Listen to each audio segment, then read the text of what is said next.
আসসালামু আলাইকুম। এসডিএস ফালতু কথায় আমি সোহেল আপনাদের স্বাগত জানাচ্ছি।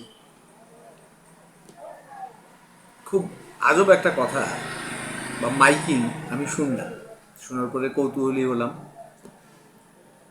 একটি হারানো বিজ্ঞপ্তি, আমার বাসার রাষ্ট্রপতি হারিয়ে গিয়েছেন। কোনো সহৃদয়বান ব্যক্তি তার সন্ধান পেলে আমাদের সাথে যোগাযোগ করুন। এভাবেই মাইকিংটা হচ্ছিল। তো কৌতূহলবশত আমি ভদ্রলোককে দাওয়াত দিলাম যে আমার চ্যানেলে আসুন, আপনার যদি কিছু উপকার হয় তাহলে আমি স্বাচ্ছন্দ্য এবং আনন্দিত হব এবং শান্তি বোধ করব। তা আসুন সে ভাইয়ের সাথে পরিচয় হই। সালাম আলাইকুম। ওয়ালাইকুম আসসালাম mister sir, how are you? আলহামদুলিল্লাহ ভালো আছি। তো বিষয়টা হলো, আপনি যেভাবে মাইকিং করতেছিলেন তা আমি তো খুব আবেগী হলাম, আসলে কথাটা ইয়ে করি। এখন কি অবস্থা আসলে বলছিলেন যে আমার বাসার রাষ্ট্রপতি হারিয়ে গিয়েছে। তো এইটার ব্যাপারে একটু ব্যাখ্যা করুন তো, মানে কি মানে তো রাষ্ট্রপতি। প্রথমে আমি যেটা বলতে চাচ্ছি, অসংখ্য ধন্যবাদ আপনাকে এইচডিএস ফালতু কথায় আমাকে ডাকার জন্য। আর দ্বিতীয়ত মাইকিংটা ঠিক সেরকম এরকম করে করছিল, একটি হারানো বিজ্ঞপ্তি, একটি হারানো বিজ্ঞপ্তি। আমার বাসা থেকে আমার রাষ্ট্রপতি হারিয়ে গিয়েছে। আমার বাসা থেকে আমার রাষ্ট্রপতি হারিয়ে গিয়েছিলেন, যার পরনে ছিল একটি পাঞ্জাবি এবং একটি লুঙ্গি। সে মধ্যবয়স্ক একটি লোক, রসিকতা নিয়ে কথা বলেন এবং খুব স্বাচ্ছন্দ্যে সাধারণভাবে জীবনযাপন করেন। সেই সূত্রে যদি কোনো সহৃদয়বান ব্যক্তি আমার সেই রাষ্ট্রপতির সন্ধান দিতে পারেন, তবে অবশ্যই তাকে পুরস্কৃত করে তাকে ছোট করা হবে না। হারানো বিজ্ঞপ্তি একটি হারানো বিজ্ঞপ্তি। এখন দেখেন, রাত্রে আমি আমার বাসায় যখন ঘুমাইতে যাই, তখন আমার বাসার যে রাষ্ট্রপতি ছিল সে সুন্দরভাবেই ছিল, একটি লুঙ্গি পরেছিল এবং সাদা রঙের পাঞ্জাবি পরেছিলেন। তো আমি একটু খালি এর মাঝে যোগ জি, করতে চাই। মানে আসলে বাংলাদেশের একজন প্রাক্তন রাষ্ট্রপতি দেশ ছেড়ে চলে গেছেন, যাওয়াটাই স্বাভাবিক। উনি দেশ ছেড়ে চলে গেছেন, তিনি থাইল্যান্ডে আছেন, এরকম শোনা যায়। আসলে কি উনি না অন্য কি? না না, আপনার কে রাষ্ট্রপতি? আমার আপনার বাসার সাথে রাষ্ট্রপতি ভাই, রাষ্ট্রপতি আপনি চেনেন না? আমার বাসার আমি প্রধানমন্ত্রী। আমার বাসায় যে আমার গার্ডিয়ান আছে সে হচ্ছে আমার রাষ্ট্রপতি। এই রাষ্ট্রপতির বিষয়ে বলছি, অন্য আপনি রাষ্ট্রপতি মনে করতে পারবেন না। আপনি তো ভাই এটাকে অন্য দিকে নিয়ে যাচ্ছেন। না না আমি কিন্তু কোনো দল করি না, আমি কোনো দলকে সাপোর্টও করি না। কারণ হচ্ছে আমি কোনো দল পছন্দ করি না, আমি দল করি না। এখন মজার বিষয় হচ্ছে কাজ ধরছে তো। এখন দেখেন সবচেয়ে বড় কথা, যেমন দেখবেন, যেখানে দেখবেন আপনি সিগারেট, সাথে সাথে তাকে ধ্বংস করে দেবেন। কি কি করবেন? সিগারেট ধ্বংস করে দেন। ধ্বংস করবেন। ধ্বংস করার জন্য প্রথম কি কাজ? সিগারেটটাকে আগুন ধরায় দেবেন। আগুন ধরানোর পর ওকে ধ্বংস করবেন, পায়ের নিচে রাখে একবার চারটা করে দেবেন।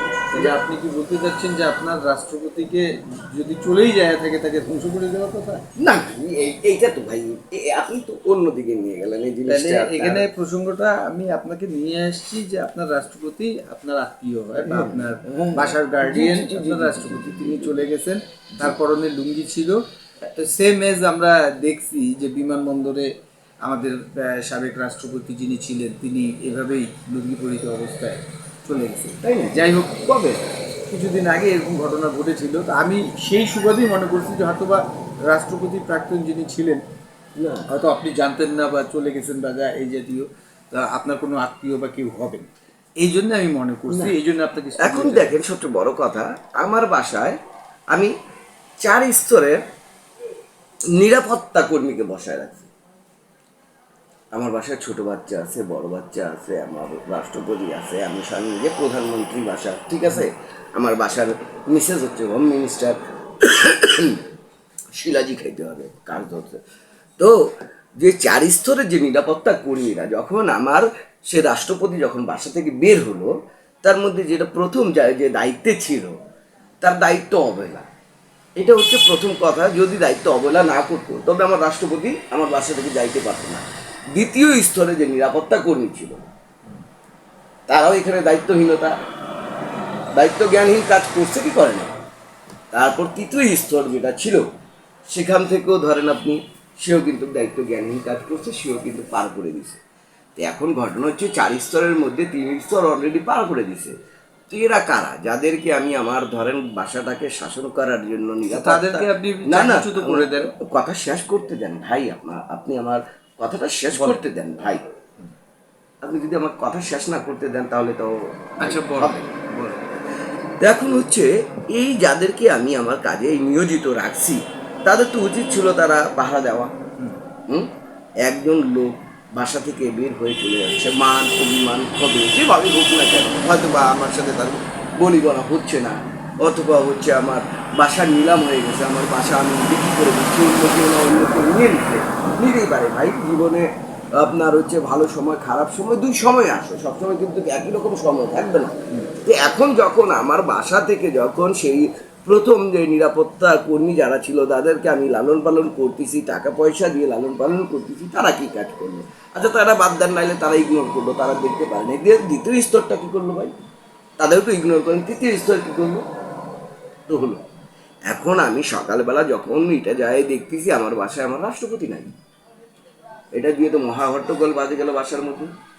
পুরা আমার বাসাটা হচ্ছে একটা বিশাল বড় বাংলো আছে, বিশাল বড়, এখানে পুরো হট্টগোল শুরু হয়ে গেছে। আমি বাহিনীর যে 4 স্তরের নিরাপত্তা কর্মী আছে তাদেরকে ডাক দিছি, ডাক দিয়ে বললাম যে তোমাদেরকে যে আমি বেতন দিয়ে রাখছি আমার বাসা পাহারা দেওয়ার জন্য, আমার বাসা থেকে আমার রাষ্ট্রপতি হারাই গেছে, তো সেই হিসাবে তোমাদের করণীয় কি ছিল, তোমরা কি করলা? এখন এখানে দেখেন অমানবিকতার একটা পরিচয় দেখেন ভাই। এখান থেকে 4 স্তর বাদ দিয়ে দিল, বাদ দিয়ে চলে গেল। এখন আমার যে গার্ডিয়ান আছে সেটা শুনতে পারলাম যে রাষ্ট্রপতি সে নাকি প্লেনে করে গেছে, হেলিকপ্টারে করে গেছে। এখন একটা ব্যক্তি যদি লুঙ্গি পরাহিত থাকে আর পাঞ্জাবি পরাহিত থাকে তবে সে প্লেনে কিভাবে গেল? প্লেনে যেতে তো আর প্যান্ট শার্ট লাগে না, পরনে কাপড় থাকলেই প্লেনে যেতে পারবে। আচ্ছা এখন ধরে নেই আমার একটা প্রশ্ন, আমার আপনার কথা কাছে। ঠিক আছে, আচ্ছা আচ্ছা প্রশ্ন করেন। হ্যাঁ, আমার প্রশ্নটা হলো যে আপনার বাসার পরিবেশটা এখন কেমন? আমার মানে আপনার রাষ্ট্রপতি চলে যাওয়ার পরে তো একটা বাসার পরিবেশ, কান্নার রোল বা এই ধরনের করছে, বাসা থেকে হয়তো বা আপনাকে চাপ দিচ্ছে যে ওনাকে ফিরে এনে দেন, আমাকে যেভাবেই হোক রাষ্ট্রপতিকে চাই আমাকে ফিরে নিয়ে এসে দেন, এই ধরনের হচ্ছে। সিচুয়েশন কি?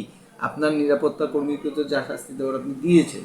কই ভাই, আমি তো শাস্তি দিতে পারি না, শুধুমাত্র যে ইমিগ্রেশনে যে 2জন মানে লোক ছিল সে 2জনকে আমি চাকরিচ্যুত করছি। ইমিগ্রেশন বলতে আমি বুঝলাম না, আপনার পরিবারের লোক, এটা তো আপনি চলে যাচ্ছেন রাষ্ট্রপতির দিকে। না না না, কিন্তু না, আপনার না, পরিবারের আমার- একজন আচ্ছা, রাষ্ট্রপতি আমি এখন কথা বলতেছি, আমার কি বাসার কেউ কি মানে প্লেন করে যাইতে পারবে না, এরকম কি ধারাবাহিক নিয়ম আছে? ধারাবাহিক কোনো না, নিয়ম নেই, না, উনি তবে ইমিগ্রেশনে আমার যখন আমি কি করলাম, যখন দেখলাম এই অবস্থা, তখন আমি 2টা দারোয়ানকে চাকরিচ্যুত করছি। এখন বলেন যেখানে বাসার মধ্যে আপনার 4 স্তরের নিরাপত্তা কর্মী আছে, 4 স্তরের নিরাপত্তা কর্মীদের প্রধান আছে, সব কিছু আছে, ঠিক আছে, তারপরেও আমার রাষ্ট্রপতি হারাই যাচ্ছে, আমার রাষ্ট্রপতি চলে যাচ্ছে, আমাদের দেশের কোনো ভ্রুক্ষেপ নাই, কোনো ধরনের কেউ নাই, সব গাছাড়া দিয়ে, দর্শক, মানে আমার বাসার সবাই গাছাড়া দিয়ে আছে, হাঁটাও গেছে তো গেছে, এটা বিষয় না। বিষয়টা হচ্ছে যে একটা খুব ইম্পর্টেন্ট একটা দিক, সে আমার বাসার রাষ্ট্রপতি, সে রাষ্ট্রপতি চলে গেল। এখন আপনি বলতেছেন আপনার দেশের নাকি রাষ্ট্রপতি চলে গেছে, থাইল্যান্ডে নাকি? তো যদি আপনাদের দেশের রাষ্ট্রপতি যদি থাইল্যান্ডে যায় থাকে, তবে বাংলাদেশের যে আপনার হচ্ছে আইন শৃঙ্খলা বাহিনী, পুলিশ বাহিনী আছে, ঘটনা শেষ করেন। তারপর 2 নম্বরে হচ্ছে এখন বর্তমানে আর্মি মোটামুটি হচ্ছে আপনার কি কয় ম্যাজিস্ট্রেটি পাওয়ার নিয়ে তারা পড়ে আছে। আর হচ্ছে তারপর চলে যাচ্ছেন র্যাব আসেন, NSI আছে, DGFI আছে, ডিবি আছে, এই ধরনের, তারপর হচ্ছে বিমান বাহিনী আছে। এরা থাকা অবস্থায় একটা রাষ্ট্রপতি, যে 2বারের রাষ্ট্রপতি ছিল, যাকে চেনে না খুব কম লোক আছে বাংলাদেশে, আর সেই লোকটা চলে গেল। অথচ আপনারা বা আপনার দেশের বা এই যে যারা আপনার হচ্ছে নিরাপত্তা কাজে আছে, তারা কি করছে, তাদের কি কাজ ছিল এবং তারা কি করছে, তো এইটাতে আপনি বোঝেন আপনার দেশ নিরাপদ কতটুকু। আপনি আপনার দেশের প্রতি যখন আপনি নজর দেবেন তখন তো আপনি নিজেই নিরাপদ। ভাই আপনি দাঁড়ান, না না না না, দাঁড়াচ্ছি না, আপনি আপনি দাঁড়ান, আপনি আমার কথাটা শেষ করতে দেন। আপনি নিজের দিকে তাকান, আপনার নিজের বাসার ক্ষতি হয়েছে, আপনার নিজের বাসার আপনার গার্ডিয়ান হারায় গেছে, আপনি মাইকিং করতেছিলেন, আপনাকে ওখান থেকে তুলে আনি আমি এখানে অনুষ্ঠানে নিয়ে আসছি যে আমার অনুষ্ঠানের মাধ্যমে যদি আপনার কোনো উপকার হয়, তা আপনি আমার এখানে দেশের নিয়ে দেশের রাষ্ট্রপতিকে নিয়ে তো কথা বলবেন না, আপনার পরিবারের যে গার্ডিয়ান হারায় গেছে বা চলে গেছে সেটার ব্যাপারে আপনি প্রচারণা করেন যে আপনার গার্ডিয়ান দেখতে এরকম বয়স্ক লোক, আশি ঊর্ধ্ব লোক, হ্যাঁ, তিনি নুজো হয়ে গেছেন, যে কোনো সহৃদয়বান ব্যক্তি দেখলে নিয়ে আসবেন। আপনার পারিবারিক বিষয়টা আপনি বলেন, রাষ্ট্রকে এখানে কেন নিয়ে আসতেছেন? শেষ শেষ না, তোমার কথা কি শেষ? হ্যাঁ, বলেন, আপনি বলেন, কিন্তু কথা হলো যে ঘটনা তো একই, ঘটনা ঠিক একই। যদি তুমি ঘটনা যদি মিলাইতে যাও, ঘটনাই একই, মুদ্রার এপিট আর ওপিট।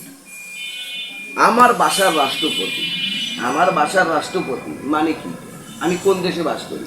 আপনার আমি কোন দেশে বাস করি? আপনার বাসার রাষ্ট্রপতি বলতে আপনি বললেন যে আমার বাসায় কান্নার রোল পড়ে গেছে, রাষ্ট্রপতি মানে আমার গার্ডিয়ান নাই, হাওয়া হয়ে গেছে। এখন কিছুক্ষণ আগে বললেন যে আমার বাসার সবাই খুশি আছে। হ্যাঁ, খুশি চলে হয়ে গেছে গেছে গেছে, নো প্রবলেম। কিন্তু আবার বলতেছেন যে আমার বাসার পাহারাদার যারা ছিল, তারা নিরাপত্তা কর্মী, আমি 4 স্তরে সাজা রাখছিলাম, তারা তাকে ধরতে পারেনি। হ্যাঁ।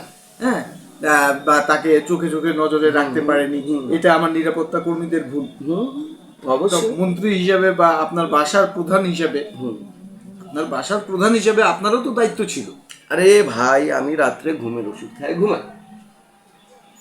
আমার ঘটনা শোনো, আমার হচ্ছে বহুমূত্রের রোগ, মানে ডায়াবেটিস, আমার হচ্ছে হাই প্রেশার, আমার হচ্ছে তোমার হচ্ছে ঘুম হয় না। তো আমি যখন এই 3টা ওষুধ একসাথে মিলাই, যখন এটাকে ককটেল বানাই, খাই নি, আর রাত্রে আমার ওর প্রথম, মানে বুঝতে পারছি তো? দর্শক, না না, শোনো না, পান করার অভ্যাসও আছে। তো এগুলো করার পর যখন আমি ঘুমাই যাই, সকালবেলা আমাকে 12টার দিকে উঠাইতে উঠি আমি, কিন্তু সেদিন পর্যায়ক্রমে আমি 5টার সময় উঠে গেছি। তাহলে তুমি চিন্তা করো, যে ব্যক্তি 12টার দিকে উঠাইলে ওঠে না, সে ব্যক্তি 5টার দিকে উঠে গেছে। যে ব্যক্তি 4:45টায় ঘুমাইতে, সে 5টায় উঠে গেল। তো তার ঘুম কতটুকু হয়েছে? এইটা দিয়ে আমার, বিশেষ করে আমার ঘুম চলে গেছে, কারণ আমি প্রধানমন্ত্রী, আমার দায়িত্ব ছিল, আমার দায়িত্ব অবহেলা হয়েছে। আমার হচ্ছে যারা ওই যে 4 স্তরের নিরাপত্তা কর্মী ছিল, তাদের অবহেলা হয়েছে। এখানে আমরা সবাই অবহেলার মধ্যে, আমাদের বাসার সবাই অবহেলা করছে। এই কারণে উনি এখান থেকে রাগ করে, অভিমান করে, ক্ষোভে, 80 বয়সের উপরে একটা রসিক ধরনের লোক ছিল ভাই, যখন কথা বলতো আপনি হাসি দিতেন ভাই, এত সুন্দরভাবে কথা বলতো। যাই হোক, যেখানেই থাক না কেন, আমার রাষ্ট্রপতি যাতে ভালো থাকে, এই দোয়া করি আল্লাহর কাছে। আল্লাহ আমার রাষ্ট্রপতিকে নিয়ে খায়াত দান করুক। এমন রাষ্ট্রপতি খুব ভালো লোক ছিল, আল্লাহ তাকে ভালো রাখুক। এবং যদি কোনো সহৃদয়বান ব্যক্তি, আবারও বলছি, যদি কোনো সহৃদয়বান ব্যক্তি আমার সেই রাষ্ট্রপতির যদি সন্ধান দিতে পারেন, তাকে উপযুক্ত পুরস্কার দিয়ে তাকে ছোট করা হবে না, তাকে উপযুক্ত পুরস্কার দিয়ে ছোট করা হবে না, আর আমি করবও না। কি বলবো দর্শক, আমি ভালো মনে করে নিয়ে এসেছি, এই লোকের ভিতরে এত প্যাচ জানা ছিল না। আল্লাহ হাফিজ।